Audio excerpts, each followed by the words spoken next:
Première épître de Jean. Chapitre 1er. Ce qui était dès le commencement, ce que nous avons entendu, ce que nous avons vu de nos yeux, ce que nous avons contemplé et que nos mains ont touché concernant la parole de vie, et la vie a été manifestée, nous l'avons vue, nous en rendons témoignage, et nous vous annonçons la vie éternelle qui était auprès du Père et qui nous a été manifestée. Ce que nous avons vu et entendu, nous vous l'annonçons à vous aussi, afin que vous aussi vous soyez en communion avec nous. Or notre communion est avec le Père et avec son Fils Jésus-Christ. Ceci nous l'écrivons, afin que notre joie soit complète. Voici le message que nous avons entendu de lui et que nous vous annonçons. Dieu est lumière, il n'y a pas en lui de ténèbres. Si nous disons que nous sommes en communion avec lui et que nous marchions dans les ténèbres, nous mentons et nous ne pratiquons pas la vérité. Mais si nous marchons dans la lumière comme il est lui-même dans la lumière, nous sommes en communion les uns avec les autres, et le sang de Jésus, son Fils, nous purifie de tout péché. Si nous disons que nous n'avons pas de péché, nous nous séduisons nous-mêmes, et la vérité n'est pas en nous, si nous confessons nos péchés. Il est fidèle et juste pour nous pardonner nos péchés et nous purifier de toute injustice. Première épître de Jean, chapitre 2. Mes petits enfants, je vous écris ceci afin que vous ne péchiez pas. Et si quelqu'un a péché, nous avons un avocat auprès du Père, Jésus-Christ le juste. Il est lui-même victime expiatoire pour nos péchés, non seulement pour les nôtres, mais aussi pour ceux du monde entier. À ceci nous reconnaissons que nous l'avons connu, si nous gardons ses commandements. Celui qui dit « je l'ai connu » et qui ne garde pas ses commandements est un menteur, et la vérité n'est pas en lui. Mais celui qui garde sa parole, l'amour de Dieu est vraiment parfait en lui. À ceci nous reconnaissons que nous sommes en lui. Celui qui déclare demeurer en lui doit aussi marcher comme lui, le Seigneur, a marché. Bien-aimés, ce n'est pas un commandement nouveau que je vous écris, mais un commandement ancien que vous avez entendu dès le commencement. Ce commandement ancien, c'est la parole que vous avez entendue. D'autre part, c'est un commandement nouveau que je vous écris. Ceci est vrai pour lui et pour vous, car les ténèbres passent et la lumière véritable brille déjà. Celui qui prétend être dans la lumière, tout en haïssant son frère, est encore dans les ténèbres. Celui qui aime son frère demeure dans la lumière et ne risque pas de tomber. Mais celui qui a de la haine pour son frère est dans les ténèbres. Il marche dans les ténèbres et ne sait où il va parce que les ténèbres ont rendu ses yeux aveugles. Je vous écris, petits enfants, parce que vos péchés vous sont pardonnés à cause de son nom. Je vous écris, Père, parce que vous avez connu celui qui est dès le commencement. Je vous écris, jeunes gens, parce que vous avez vaincu le malin. Je vous ai écrit, jeunes enfants, parce que vous avez connu le Père. Je vous ai écrit, Père, parce que vous avez connu celui qui est dès le commencement. Je vous ai écrit, jeunes gens, parce que vous êtes forts, que la parole de Dieu demeure en vous et que vous avez vaincu le malin. N'aimez pas le monde, ni ce qui est dans le monde. Si quelqu'un aime le monde, l'amour du Père n'est pas en lui.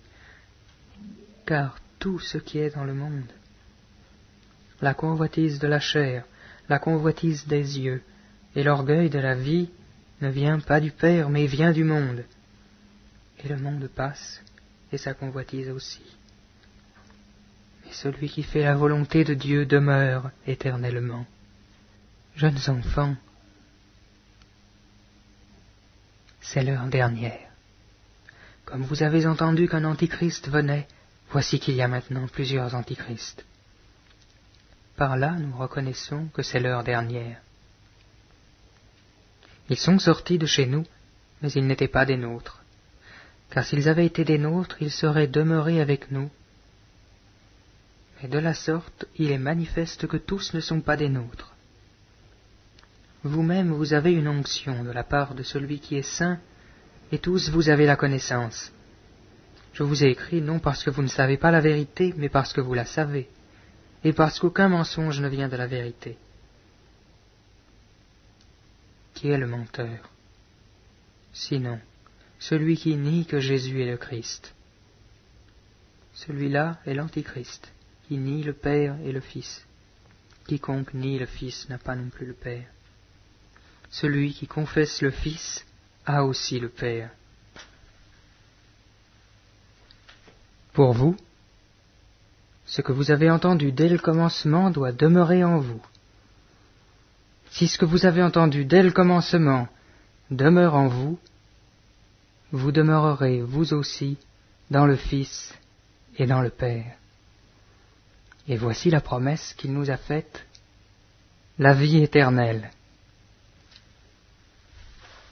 Je vous ai écrit ceci au sujet de ceux qui vous séduisent.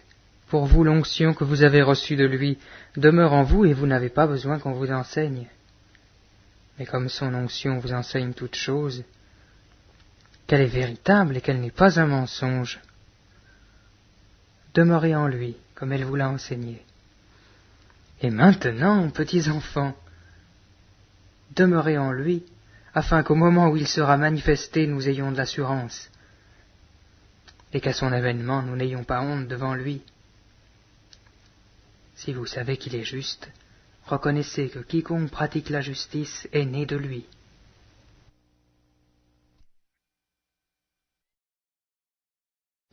Pour que nous soyons appelés enfants de Dieu. Si le monde ne nous connaît pas, c'est qu'il ne l'a pas connu. Bien-aimés, nous sommes maintenant enfants de Dieu, et ce que nous serons n'a pas encore été manifesté. Mais nous savons que, lorsque cela sera manifesté, nous serons semblables à lui, parce que nous le verrons tel qu'il est. Quiconque a cette espérance en lui se purifie, comme lui-même est pur. Quiconque pêche transgresse la loi, et le péché est la transgression de la loi. Or vous le savez, Jésus apparut pour ôter les péchés. Il n'y a point en lui de péché. Quiconque demeure en lui ne pêche point. Quiconque pêche ne l'a pas vu et ne l'a pas connu. Petits enfants, que personne ne vous séduise. Celui qui pratique la justice est juste, comme lui-même est juste. Celui qui pêche est du diable, car le diable pêche dès le commencement. Le Fils de Dieu apparut afin de détruire les œuvres du diable. Quiconque est né de Dieu ne pratique pas le péché, parce que la semence de Dieu demeure en lui, et il ne peut pécher parce qu'il est né de Dieu. C'est par là que se font reconnaître les enfants de Dieu et les enfants du diable. Quiconque ne pratique pas la justice n'est pas de Dieu, non plus que celui qui n'aime pas son frère. Car ce qui vous avait été annoncé, et ce que vous avez entendu dès le commencement, c'est que nous devons nous aimer les uns les autres, et ne pas ressembler à Caïn, qui était du malin et qui tua son frère. Et pourquoi tua-t-il? C'est parce que ses œuvres étaient mauvaises, et que celles de son frère étaient justes. Ne vous étonnez pas, frères, si le monde vous hait. Nous savons que nous sommes passés de la mort à la vie, parce que nous aimons les frères. Celui qui n'aime pas son frère demeure dans la mort. Quiconque est son frère est un meurtrier, et vous savez qu'aucun meurtrier n'a la vie éternelle demeurant en lui. Nous avons connu l'amour en ce qu'il a donné sa vie pour nous. Nous aussi, nous devons donner notre vie pour les frères. Si quelqu'un possède les biens du monde et que, voyant son frère dans le besoin, il lui ferme ses entrailles, comment l'amour de Dieu demeure-t-il en lui? Petits enfants, N'aimons pas en parole et avec la langue, mais en action et avec vérité. Par là nous connaîtrons que nous sommes de la vérité, et nous rassurerons nos cœurs devant lui.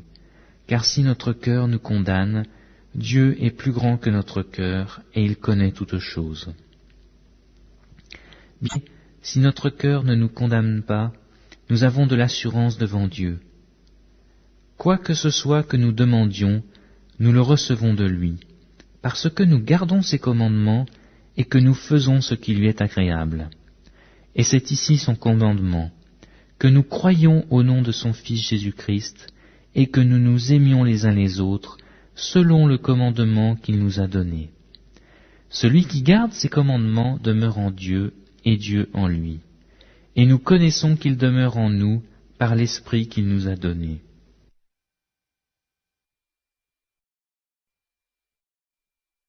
Première épître de Jean, chapitre 4. Bien-aimés, n'ajoutez pas foi à tout esprit, mais éprouvez les esprits pour savoir s'ils sont de Dieu. Car plusieurs faux prophètes sont venus dans le monde. Reconnaissez à ceci l'Esprit de Dieu. Tout esprit qui confesse Jésus-Christ, venu en chair, est de Dieu. Et tout esprit qui ne confesse pas Jésus-Christ venu en chair n'est pas de Dieu. C'est celui de l'Antéchrist, dont vous avez appris la venue, et qui maintenant est déjà dans le monde. Vous, petits enfants, vous êtes de Dieu, et vous les avez vaincus, parce que celui qui est en vous est plus grand que celui qui est dans le monde. Eux, ils sont du monde. C'est pourquoi ils parlent d'après le monde, et le monde les écoute. Nous sommes de Dieu. Celui qui connaît Dieu nous écoute. Celui qui n'est pas de Dieu ne nous écoute pas. C'est par là que nous connaissons l'esprit de la vérité et l'esprit de l'erreur. Bien-aimés, aimons-nous les uns les autres, car l'amour est de Dieu, et quiconque aime est né de Dieu et connaît Dieu. Celui qui n'aime pas n'a pas connu Dieu, car Dieu est amour.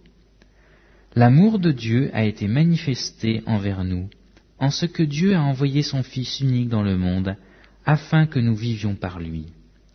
Et cet amour consiste non point en ce que nous avons aimé Dieu, mais en ce qu'il nous a aimés et a envoyé son Fils comme victime propitiatoire pour nos péchés. Bien-aimés, si Dieu nous a ainsi aimés, nous devons aussi nous aimer les uns les autres. Personne n'a jamais vu Dieu. Si nous aimons les uns les autres, Dieu demeure en nous et son amour est parfait. Nous connaissons que nous demeurons en lui et qu'il demeure en nous, en ce qu'il nous a donné de son esprit. Et nous avons vu et nous attestons que le Père a envoyé le Fils comme sauveur du monde.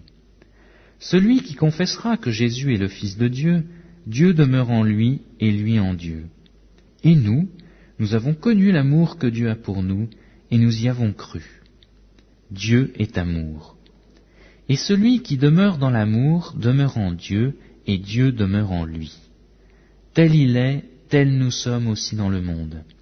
C'est en cela que l'amour est parfait en nous, afin que nous ayons de l'assurance au jour du jugement. La crainte n'est pas dans l'amour, mais l'amour parfait bannit la crainte. Car la crainte suppose un châtiment, et celui qui craint n'est pas parfait dans l'amour. Pour nous l'aimons, parce qu'il nous a aimés le premier. Si quelqu'un dit « j'aime Dieu » et qu'il haïsse son frère, c'est un menteur. Car celui qui n'aime pas son frère qu'il voit, comment peut-il aimer Dieu qu'il ne voit pas? Et nous avons de lui ce commandement, que celui qui aime Dieu aime aussi son frère.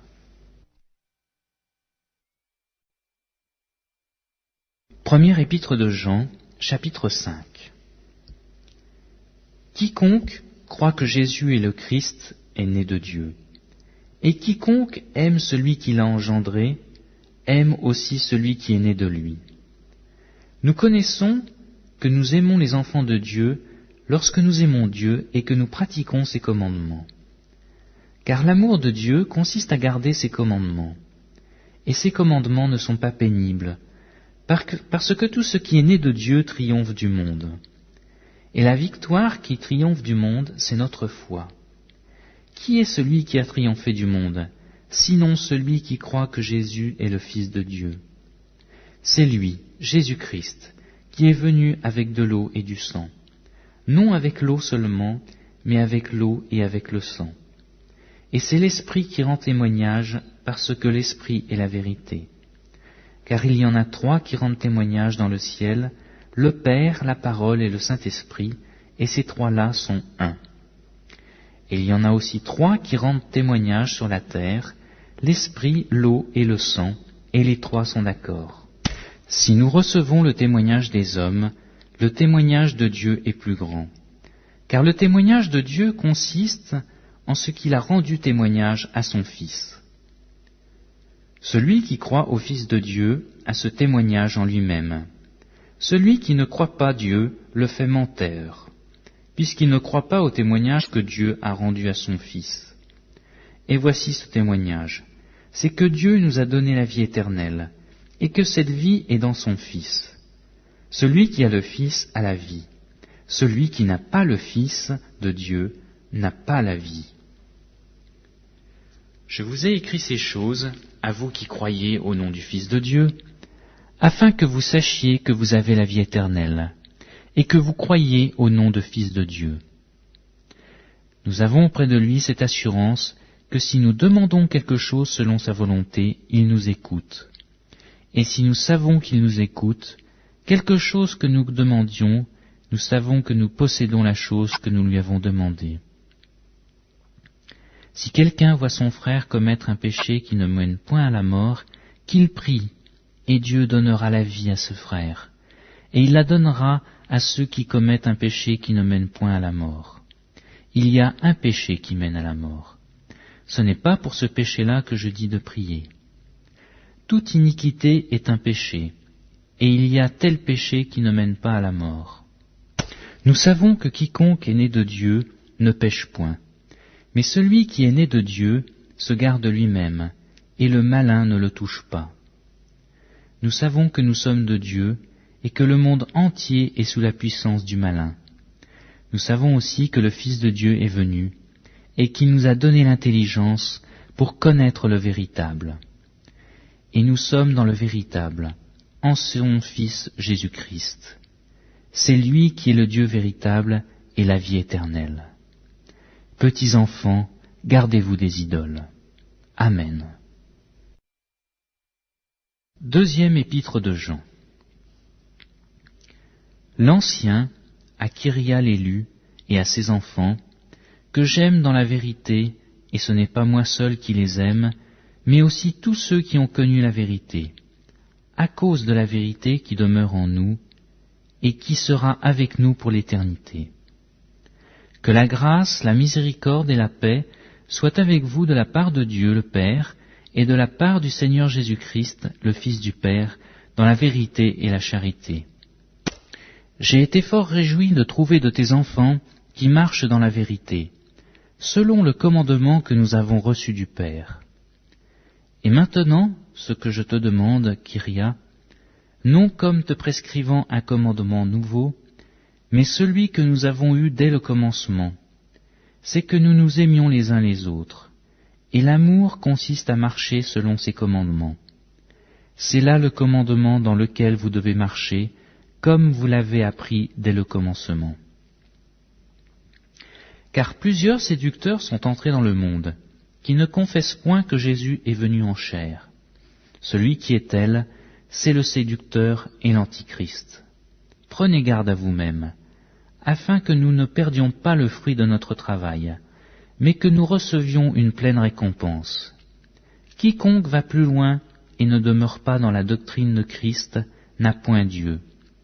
Celui qui demeure dans cette doctrine a le Père et le Fils. Si quelqu'un vient à vous et n'apporte pas cette doctrine, ne le recevez pas dans votre maison, et ne lui dites pas salut, car celui qui lui dit salut participe à ses mauvaises œuvres.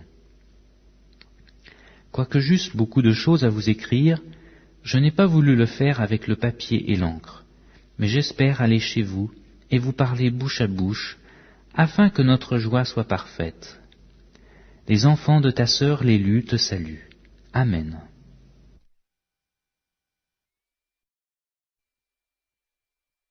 Troisième épître de Jean. L'Ancien, à Gaius, le bien-aimé, que j'aime dans la vérité.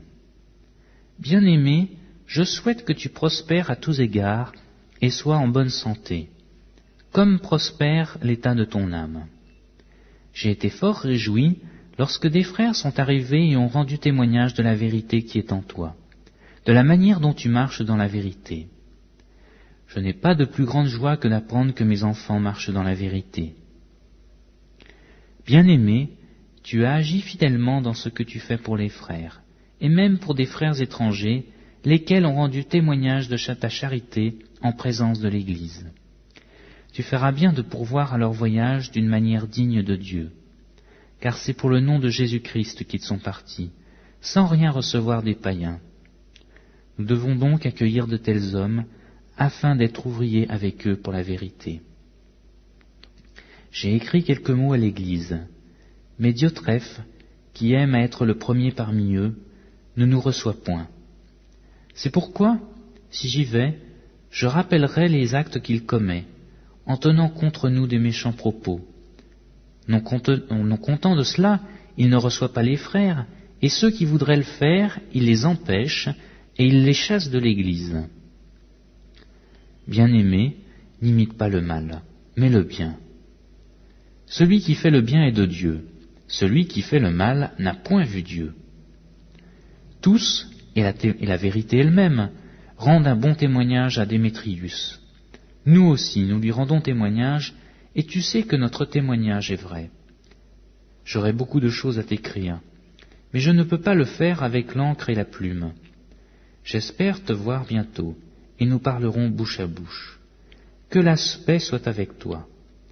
Tes amis te saluent. Salue les amis, chacun en particulier.